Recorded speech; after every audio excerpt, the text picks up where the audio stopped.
Hello, welcome. I am Rebecca Wilson. I am Entrepreneurship faculty in the Anheuser Busch School of Business here at the Harris-Stowe State University. And I am very excited to introduce my special guest today on campus, Liz Rogers. Thank you so much. I appreciate being here today. I am Elizabeth Rogers, as you said. I am the owner and founder and executive chef of Creamalicious ice cream brands. So Creamalicious is 4 generations of family-owned recipes from my mom and my grandmother. Really generated kind of like stories from the South. So we use fresh ingredients. We don't use any artificial flavoring, no high fructose corn syrup. And it's really about the story and the brand itself. It's very authentic, very innovative, and it's a culinary super and premium chef-inspired ice cream. That's awesome. I'm really impressed by some of the flavor names. I have Aunt Pooney's Caramel Pound Cake, Slap Your Mama Banana Pudding, and Porch Light Peach Cobbler. Can you tell us, how did you come up with those? So Aunt Pooney was my godmother, and she baked all of her pound cakes in a cast iron skillet. And what's so cool about that is this skillet was passed down from her mom's mom to her mom to her mom, and so on and so forth. She passed away about 11 years ago, and her daughters now have this cast iron skillet. But what's so really cool about the cast iron skillet, Creamalicious is a generational brand. So this skillet has been in the family over 100 years, and it's going to keep getting passed down. The Porch Light Peach Cobbler, it just really reminisced. My mom, she passed away about 8 weeks ago, and my mom would always make peach cobbler. And, you know, we woke up to that smell on the holidays, and it was really cool. But we all grew up, we all moved away, and, you know, coming back home, we didn't know this then, but the porch light was always left on. And it just really signified that no matter how far you went away, no matter how long you were gone, going to leave the porch light on, you'll always be able to find your way back home, and you're always welcome. Oh, that is awesome. Yeah. That's nice to know. So we're eager to hear about your journey, an entrepreneurship journey. I teach students about their passion, follow their passion, and that it will be a long road, but the entrepreneurial mindset is something that they need to have. Did you know growing up that you wanted to be where you are today? And then if you could tell us about how you got into the culinary industry. Well, growing up, you know, I was very, I would say very artistic. I played instruments, I sang in the choir, I ran track. I was just like this person. I was very creative. Okay. So I didn't realize how creative I was until I started to get older and things started happening in my life that really made me be even more creative. And it just came with a very long journey of a lot of failures, a lot of lessons. But at the core of who I am an entrepreneur. I think that, you know, with entrepreneurship, we have to understand that you have to understand if you really are an entrepreneur. Are you an entrepreneur vicariously through someone else that's an entrepreneur? You think you're an entrepreneur, but it has to be bigger than you. The dream has to be bigger than you at the core of who you are. So with entrepreneurship, there's just a lot of risk. You can't be afraid to fail. And, you know, I think for me, I think where it became a crossroads for me, it didn't bother me. You know, it's like, I'm going to go for my dream no matter what. But a lot of people are afraid to fail. So when that fear paralyzes you, people can't really get in and go and take risks. So fear keeps them from it. So I feel like with entrepreneurs, your ideas are just brilliant. You have to go for your dreams. You know, you have to manifest those dreams, and it has to be bigger than you. The dream is bigger than you. So you're actually having to chase your dream until it comes true. That is true. Thank you. I wish I can bring you to my class I'm and coming. say that. I'm All coming right. to the Yes. class. Thank you. I love it. I love it. So what about scaling your business? Have you encountered any challenges? Oh yeah, the challenges is always money. It's always getting the right investor. You know, and just on the journey of investors, you know, everybody is, you know, everything is a techie kind of world. You know, people really invest. They're mainly investing in you first and foremost, and then you have to have a team. You have to have an amazing team. Investors won't invest in you if they don't like you, and they're not going to give you your money if you don't have a team. And then it's just about your infrastructure and the different things that you're having. I think the product and how the product tastes and what the actual product is probably 6 or 7 down the road, because there's lots of products out there that's not very good, but they make a lot of money, and at the end of the day, it's all about the bottom line. So, just scaling the business, finding the right manufacturers, because you're in control of your success, you're in control of your business, but some of that control is kind of taken away because now you're depending on a manufacturing company to keep their manufacturing place staffed, keep everything, compliant, and then you're dealing with packaging companies and different things. So there's a lot of moving parts, but you have to understand that you can't do everything by yourself. So you really have to make sure that you spend most of your time having a team of advisors, having really, really good CFOs and COOs and people that's going to help, navigate you through, because you may be great. You may be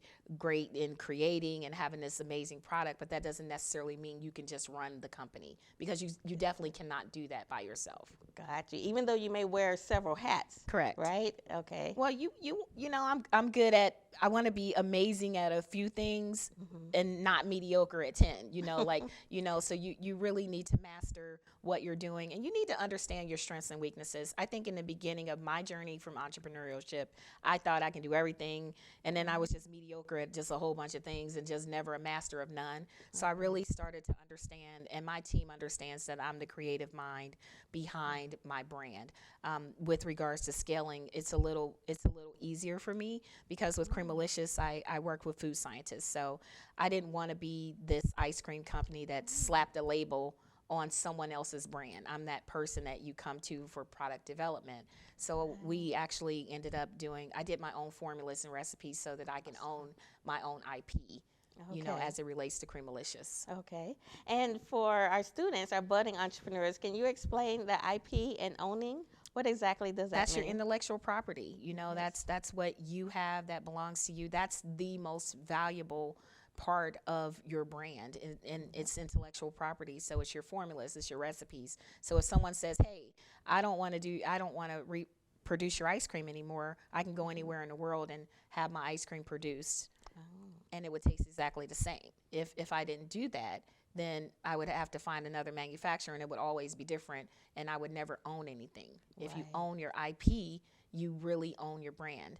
So if you don't have any IP, you really just have a product. Interesting. There's a difference, definitely. Yes. Thank you for clarifying that. What about, can you talk about the manufacturing process? Because that is awesome for what you have done. You're trailblazing, and just to get more Black-owned products. What does that look like? Do you interview? Is there a roster of manufacturers? What does that look like? Well, with ice cream, it's a little different.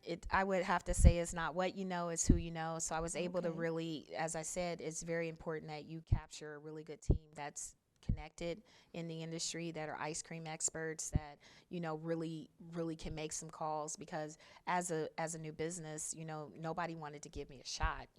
I had went to these same manufacturers, some of them, and they wouldn't produce my ice cream, because some of them looked at me as competition.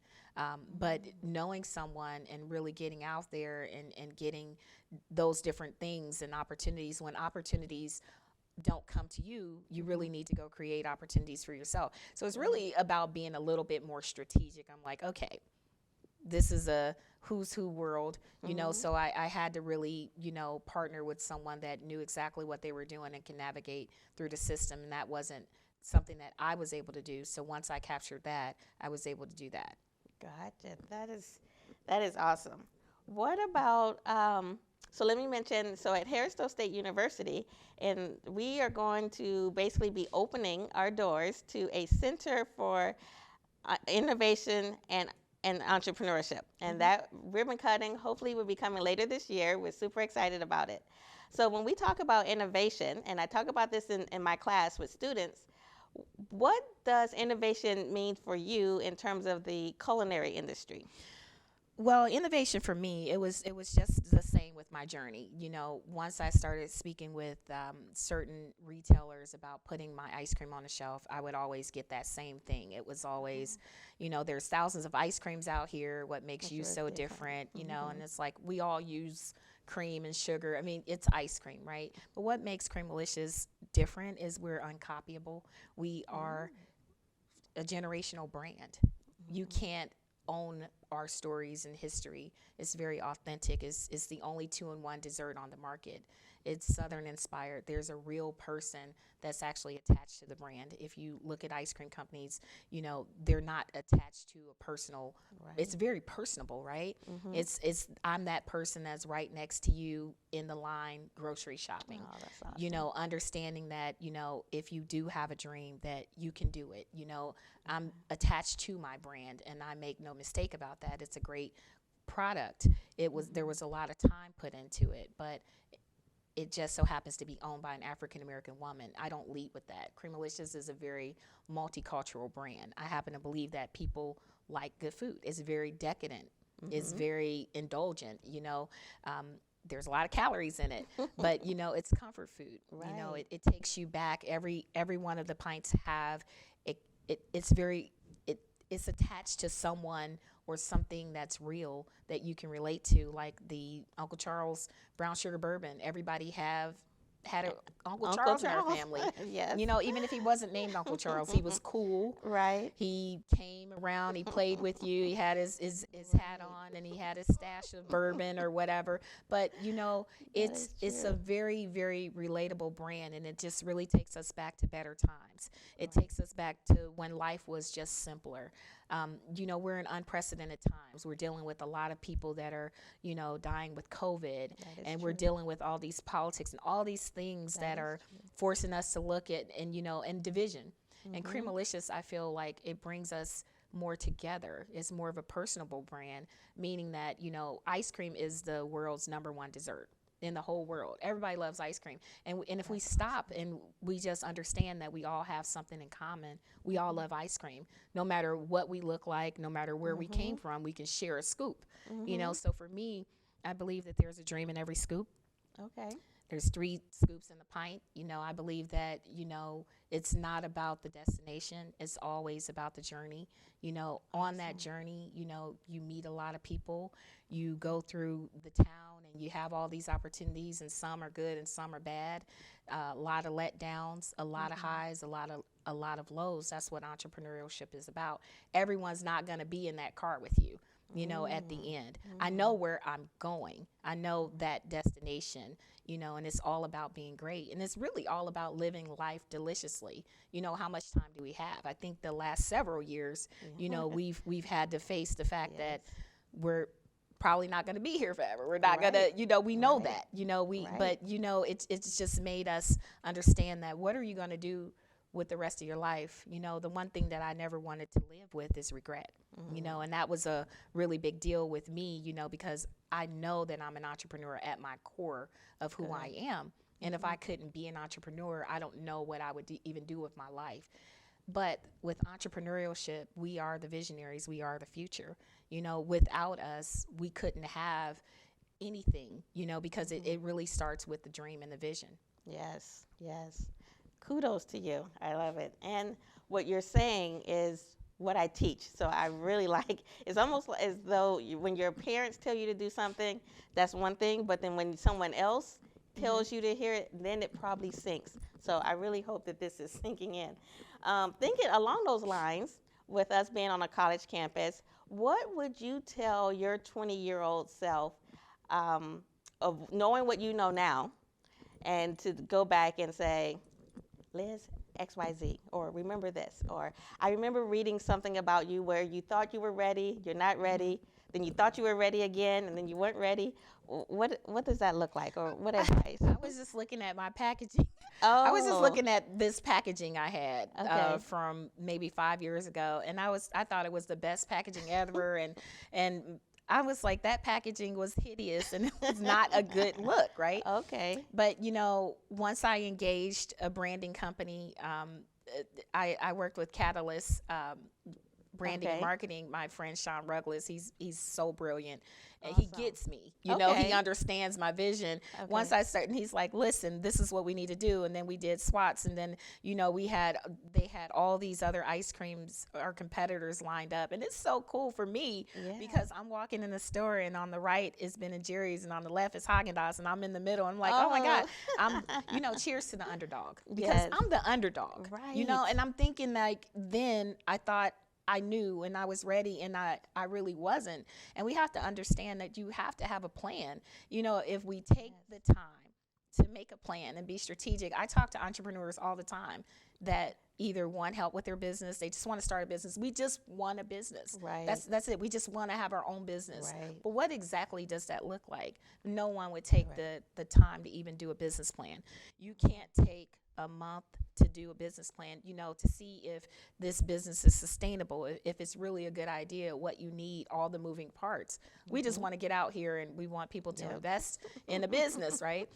And you have to also understand that, at that time when I was starting my businesses, I worked 3 jobs. Wow. And I talk to entrepreneurs all the time, and they'll say, I don't want to work for anybody else, but you're going to have to work for somebody else if you want your own business, because how are you going to fund your business? No one's just going to give you money to fund the business. It really is going to start with you. The one thing that investors are always going to ask is they're going to ask, how much have you put in? Right. Sweat equity means a lot. Yes. Sweat equity is worth sometimes more than money, but you still need the funding to start a business.